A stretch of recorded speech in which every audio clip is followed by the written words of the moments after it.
Hey everyone, it's Carla Lynn Hall from Marie Lazo. How is everyone? Today is Friday. It's the night of Venus, and it is new moon in Aquarius. You guys probably know that I have a new love spell course going on. I'm taking advantage of my new wedding, my new marriage energy, my happy love honeymoon energy to work on love spells. So if you want to check that out, my link is in the bio, or you can go to queenupclub.com/love and check out my love spell course. It's free. Hey Jasmine, how you doing? Hey, I see you. So I want to talk a little bit today about one of the things that you should think about before you do your love spell. If you're going to do a love spell, I feel like there are like three important things you need to have. And I did a live last week when I talked about love spell fails. So the spells that in my life totally failed, and they usually fail because of one of three things. So those three things were like self-love. You have to work on that self-love piece. Discernment, meaning you need to know what looks like love and what's not love. And you also need to have clarity. Clarity is like, what is love to you? What does love look like? You have to be really clear about it so you know it when you find it.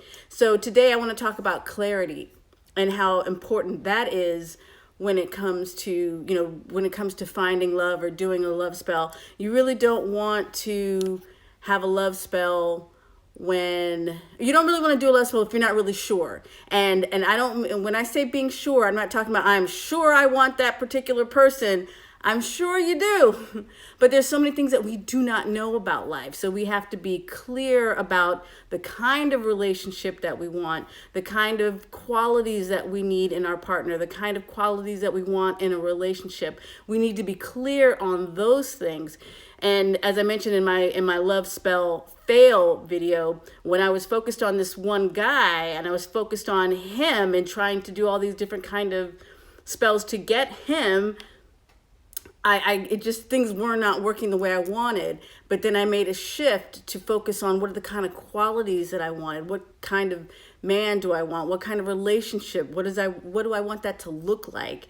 And when I made that shift and I started really focusing on those qualities, someone else showed up. And then I had to say to myself, well, I said I wanted this kind of relationship. I know that I really, really want this guy. I really want, guy number A, guy number one, who was already in my life. But when guy number two showed up, offering all these wonderful qualities that I said that I wanted, I had a decision to make. So I want to talk a little bit today about clarity and the clarity that is important to have in order to have a successful, love spell. So you have to be clear on what you want. So I was talking with my husband earlier today, and we're like, what is love? And we were talking earlier today about laughing until you fart, and then you fart and you laugh some more because it's so funny.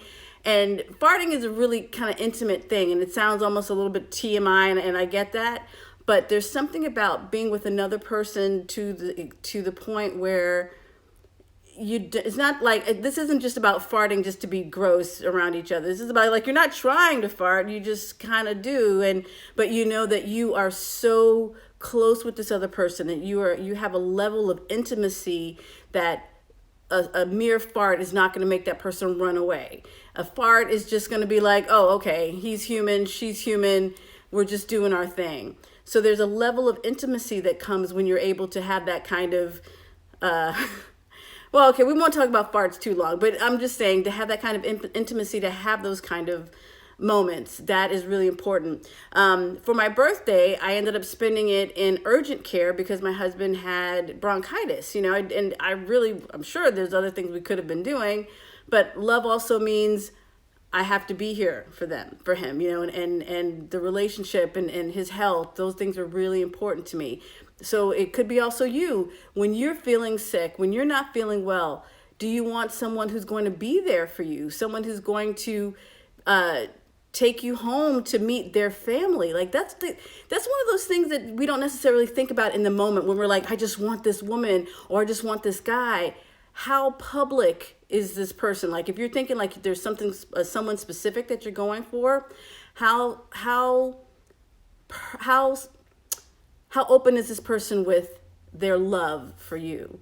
You know, is this something like a situationship where no one knows anything that's going on between the two of you, but just the two of you? Or is this something where you've met his or her good friends or their family? Like, have they taken you home for holidays? Like, these kind of things are really important, and you need to think about that when you're thinking about, okay, this is the kind of relationship that I want to have in my life. Are you looking for someone who does grand gestures? You want someone who does the big flowers and you know, and roses and a big dinner for those special occasions? Is that something that you need? Or you just want someone who gives you more simple pleasures?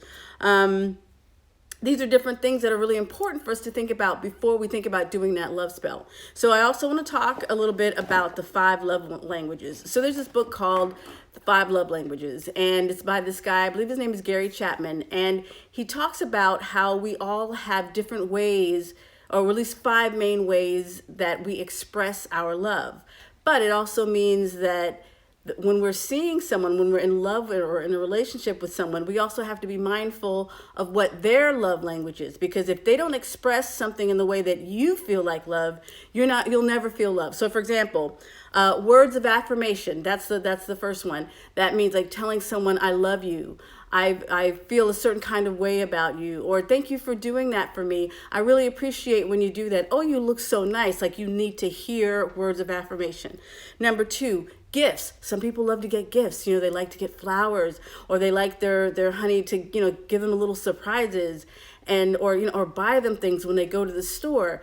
Gifts. Some people, you know, really love gifts, and that might be you. And by the way, none of these are better or worse than the others, or then there's no judgment here. It's about realizing what is important to you. So another love language is act of service. So that means doing things for your partners. So for example, your partner might wash your car or take it to get washed, or they might clean up your house or something. They might do a favor for you that involves doing some kind of service.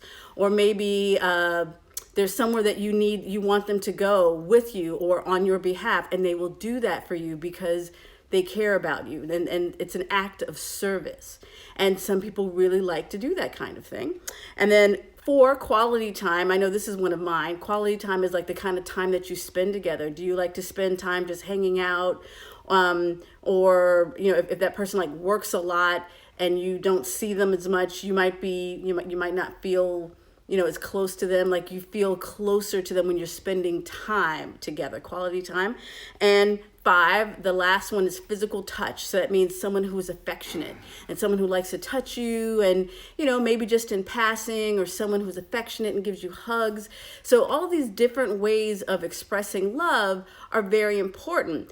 But say, for example, say for you, words, Jasmine says quality time is one of mine as well. Exactly. And if you're not sure like which one is more important to you than the others, think about which ones you would miss the most. Because I think I love all of these things, but if when I was dating someone years ago who was a musician and he traveled all the time, I hated that because he was on tour and I wanted him here with me. I didn't want to be waiting for him to get off tour, or, you know, calling long distance. Remember back in the day, long distance? So y'all might be too young for that. Anyway, quality time was important to me. But like, if say you are someone who wants to hear the words, I love you, and I need you, I care about you, that might be really important to you. But say you're dating someone, you're seeing someone who they never say that, but maybe they might like to wash your car, or they might give you gifts. Like, you know, I know this, some people like to give lots of gifts, but they'll never tell you to your face, I love you. So when you have like that disconnect between love languages, one of you has to make a decision. You have to decide, okay, well, I know that this is important to me, therefore I have to understand that this is the kind of person I need. I need a relationship that is going to give me I want someone who's going to give me gifts. I want someone who's going to be there to spend time with me. I want someone who's going to say, I love you. It's like, you have to know yourself. So like before you do your love spells, it's really important to be clear on what you need. Like, it's not just like, well, I want to be in a relationship, or I want to get married this year. I want to meet my soulmate. That's all well and good, but you really need to know, what do you need? Like, be really clear on that and be discerning. It's okay to be discerning. It's okay to say no. Like, well, you know what? This guy, this woman, you know, she's really nice, but she is dedicated to her career. She spends all her time traveling, and that's not really what I want. And there's nothing wrong with that, you know, or you saying, you know what? I really like this guy, but he's not affectionate at all. He doesn't like to kiss. Like, heaven forbid. But that happens. It happens when we sometimes get ourselves in relationships with people who aren't necessarily the best choice for us. But maybe, you know, we have sex and the sex is great, and then we're like, oh my God, you know, and we make compromises. So I'm really just wanting to talk today about helping you to think about clarity. Oh, by the way, so I have my love spell course, and I'm offering that, and you can check that out at queenupclub.com/love. It's a 5-part course, and I give like 3 different spells, and I also talk a lot about the foundation work. And that's really what I'm talking about tonight. Before you do your love spell, be clear on what it is that you need in the relationship. So it's not enough to just say, I want a relationship. Think about, what kind of relationship. Do you want someone who is going to adore you? You want someone who is going to cook for you, someone who wants to make breakfast for you, someone who wants to take you on trips, someone, you know, and also think about, what are you willing to offer? Are you willing to spend, you know, is this someone that you love enough that you're like, okay, well, it's my birthday, but we're going to be in urgent care. And oh, well, you know, I really was cool with it because, well, you know, he's my man. I'm happy to be with him, and I just wanted him to be okay. But there are people in relationships, and I know of them. I'm not mentioning any names, but I know of people who are with people who don't really give them that kind of quality time. They don't want to share. And if you're sick, you're on your own. You're like, oh, sorry, well, you know, I had plans, so I'll see you later. And it's so sad when I think about people who compromise, who accept less than they deserve, who accept less than they're supposed to have. Love is for everyone. And I believe and truly believe this, that there is a lid for every pot. So if you want to create love in your life and you want to do your love spell, please do it. But do not focus on one particular person. Focus on the kind of relationship you want, the kind of quality of relationship you want. And then that way, when your love spell is successful, you will be so much happier because you are getting what you need. And sometimes we just don't know what is on the other side of that specific person. We'll be like, I want that guy. I know we're supposed to be together. And then you go, okay, yeah, poor connection. So I'm going to wrap this up. So I just want to say, take the time, know thyself, know who you are, and know what you need, and accept nothing less. Okay, so that's just like a bare bones, mundane lesson on preparing yourself to do a love spell. If you want to go deeper, check out my course at queenupclub.com/love. That's queenupclub.com/love. I'm so excited for you guys to come and check out my love spell course, and I want to hear how how you guys are how you guys are enjoying love, because it's meant to be enjoyed. So anyway, I'm Carla, and I will see you later on IG. Bye.